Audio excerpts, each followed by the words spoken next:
En plein cœur de Conakry, elle fume tous les jours, toutes les heures et toutes les saisons.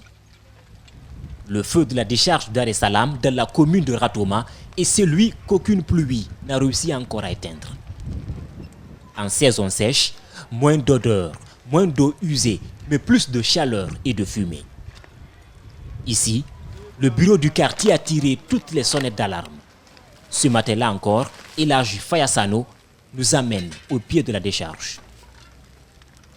La fumée là, de nuit, de jour comme de nuit, ça ne fait que se dégager. Donc nous, on fume plus que les fumeurs. Elhadji Fayasano aurait déjà quitté les lieux s'il le pouvait. Il n'aurait jamais été dédommagé. Pour lui, l'État doit trouver une solution, car c'est bien la décharge qu'il a trouvée dans son quartier en 1987. Ils ont dit qu'il y avait les grands trous ici. Ils ont dit que dès que les trous là seront remplis, qu'ils vont cesser de dépoter ici. Donc maintenant, ici c'est devenu le plein centre-ville. Donc mais on ramasse les ordures de partout, même de Koya pour venir déverser ici.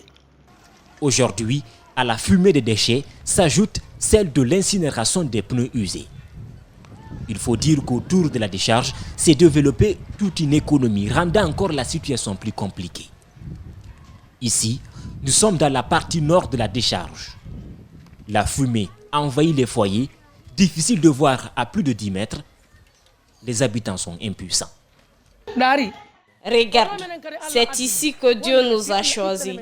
Pour l'amour de Dieu, débarrassez-nous de cette décharge. On souffre vraiment. Tous nos enfants sont enrhumés.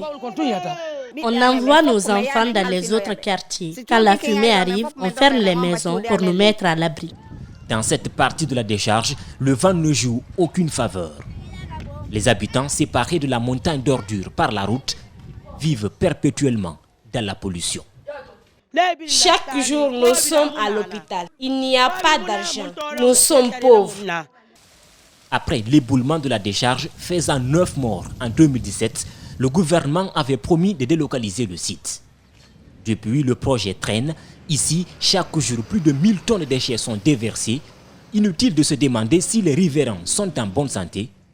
La fumée touche plusieurs quartiers de Conakry.